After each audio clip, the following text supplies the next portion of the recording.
करेंगे, और वो है एजुकेशन। एजुकेशन के 3 लेयर्स हैं: प्राइमरी एजुकेशन, हायर एजुकेशन और यूनिवर्सिटी एजुकेशन। प्राइमरी एजुकेशन का जहाँ तक लें वो ग्रास रूट लेवल के ऊपर होता है। जब तक प्राइमरी एजुकेशन ठीक नहीं होती तब तक हिंदुस्तान ठीक नहीं हो सकता। हम आईआईटी, एम्स, सेंट्रल यूनिवर्सिटीज बहुत अच्छी चला लेते हैं, लेकिन प्राइमरी लेवल के ऊपर गड़बड़ है। चाहे बीडीओ ऑफिस हो, चाहे पटवार खाना हो, चाहे प्राइमरी स्कूल हो, चाहे प्राइमरी हेल्थ सेंटर हो, तो ग्रास लोकल लेवल के ऊपर सबसे ज़्यादा परेशानी करती है। वो छोटे स्तर के ऊपर जहाँ पर चीज़ें शुरू होती हैं वहाँ कारगर इफेक्टिव प्लानिंग और रिसोर्सेज लगाना जरूरी है। एजुकेशन में प्राइमरी स्कूल सुधारना बहुत जरूरी है। उसके बाद सेकेंडरी और कॉलेज और यूनिवर्सिटी का नंबर आता है, क्योंकि इस समय एडमिशन का टाइम चल रहा है और नीट का, आईआईटी का एग्जामिनेशन और कोचिंग सेंटर्स के एडवर्टीजमेंट की भरमार हो रही है। जैसे फिल्म के लिए मार्केटिंग होती थी किसी ज़माने में, जैसे कोको कोला की बोतल बिक रही हो, इसी तरह से कोचिंग सेंटर्स की एडवर्टीजमेंट देखने को मिल जाती है। क्या ये सही रास्ता है? इसमें तो कोई दो राय नहीं। कोचिंग सेंटर्स अपना काम करते हैं, स्ट्रीमलाइन भी करते हैं, लेकिन ये संस्थाओं की एक कमज़ोरी है जो साफ नज़र आती है। अगर संस्थानों में अच्छी तरह से तैयारी की जाए। अब आ जाती है कॉलेज एडमिशन्स पे दिक्कत। हरियाणा में तकरीबन 1 लाख सीटें खाली रह जाएंगी, इतने फॉर्म में नहीं आए जितनी सीट अलॉट है।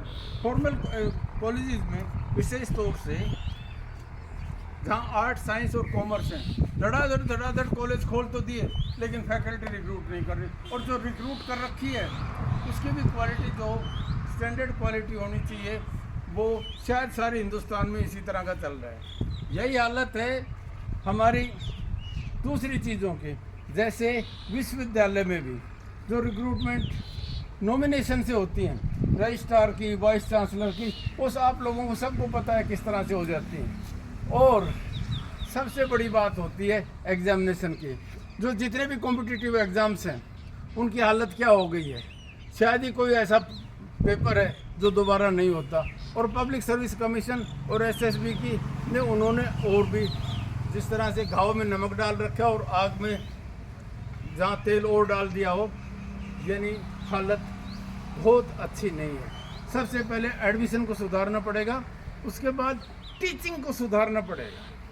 पता नहीं क्या बात हो गई है जिसको आप लॉजिकल थिंकिंग का, साइंटिफिक एप्टीट्यूड बनाने का जो होना चाहिए वो नहीं होता।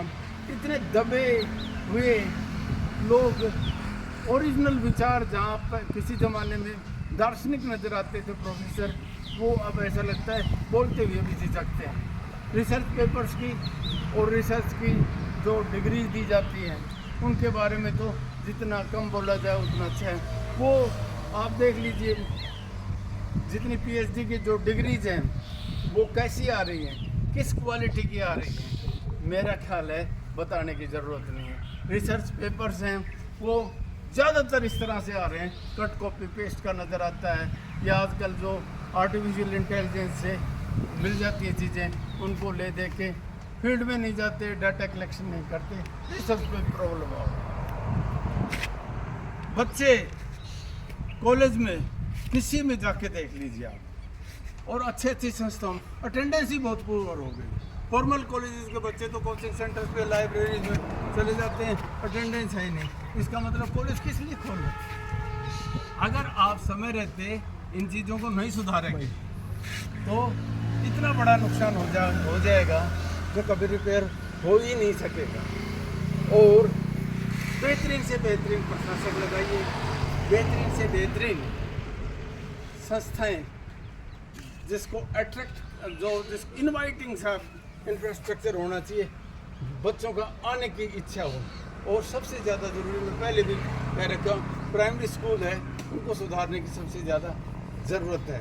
और जो बेस्ट फैकल्टी, बेस्ट रिसोर्सेज है वो हमको ग्राउंड लेवल के ऊपर लगा देनी चाहिए। हमारा बजट है वो अभी भी 2% से कम नज़र आता है जो एजुकेशन के ऊपर जाते। और दूसरी एक बात, कंकरेंट लिस्ट में है CBSE के स्कूल अलग किस्म के नज़र आते हैं और जो स्टेट के बोर्ड्स हैं वो अलग किस्म के आते हैं। यही कारण है, सिर्फ एक यही कारण है कि दोगली सी शिक्षा नज़र आती है। एक तरफ आप पब्लिक स्कूल्स बहुत अच्छी किस्म के दे रहे हैं, हिंदुस्तान में बेस्ट एजुकेशन भी मिलती है और फर्स्ट भी।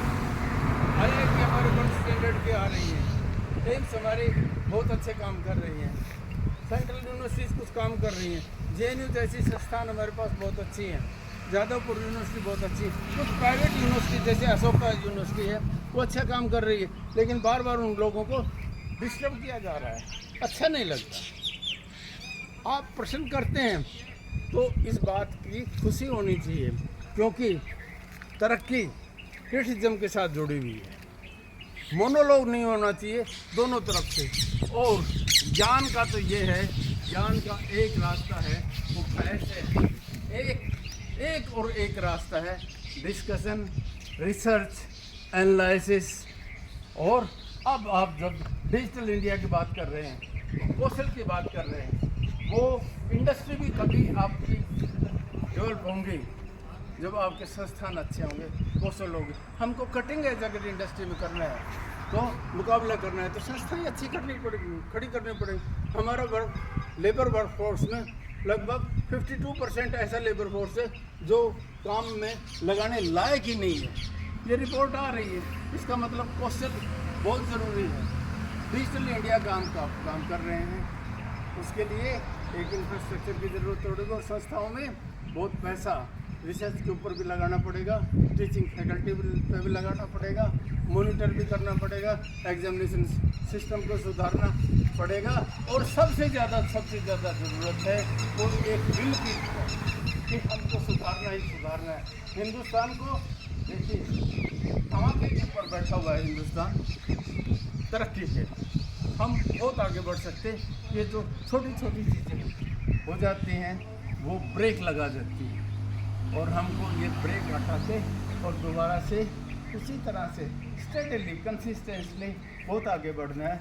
और शिक्षा ये एक ऐसा रास्ता है। हमारा नौजवान जब डिग्री लेकर बाहर निकलता है तो रोज़गार उसका इंतज़ार करता मिलना चाहिए। जिस दिन डिग्री मिलती है उसी समय अपॉइंटमेंट में मिल जाना चाहिए। प्लेसमेंट सेल्स हैं, उनके ऊपर बहुत ज़्यादा काम करने की ज़रूरत है। लाइब्रेरीज हैं, उनको डिजिटल करके बहुत ज़्यादा काम करने की ज़रूरत है। और अब तो क्योंकि नॉलेज का एक्सप्लोजन हो गया, इंफॉर्मेशन का एक्सप्लोजन हो गया, बहुत सारी चीज़ें, इंटरनेशनल स्टैंडर्ड्स के हमको संस्थान खड़े करने पड़ेंगे। और एक संस्था को दूसरी संस्था के साथ प्रतियोगिता की तरह से काम करना, एक कॉम्पिटिटिव, क्योंकि हमारा कॉम्पिटिटिव फेडरल स्टेट है, स्टेट और सेंटर के बीच में, दोनों के बीच में है। हम अपनी चीज़ों को बहुत ठीक कर सकते हैं। और शिक्षा ही एक ऐसा औजार है जो इक्वलाइजर का काम करता है, जो दो एक कमज़ोर को ताकतवर से लड़ाने की, उसके बराबरी में आने का एक रास्ता बनता है, वो शिक्षा है। कमतर और दबे हुए कुचले लोगों को अगर आगे बढ़ाना है तो सबसे सस्ती और सबसे बढ़िया एजुकेशन देनी पड़ेगी। ये संदेश देना चाहता था। एडमिशन्स पहली चीज़, एग्जामिनेशन दूसरी चीज़, तीसरी चीज़ टीचिंग, चौथी चीज़ प्लेसमेंट, पांचवी चीज़ कौशल, छठी चीज़ रोज़गार, और सातवीं चीज़ फाइनेंस एंड फंडिंग, और आठवीं चीज़ एक मनोबल, और नौवीं चीज़ एक कोऑपरेटिव लिंक, भाईचारे की जैसी चीज़ें होती हैं आपस को। और सबसे ज़्यादा ज़रूरी अध्यापन के साथ जो सम्मान होना चाहिए, सम्मान भी जोड़ना पड़ेगा, ये ज़रूरी है। शिक्षक सम्मानित होगा तो देश आगे बढ़ेगा, देश का स्कोप उज्जवल होगा। यही संदेश देना चाहता था। जय हिंद।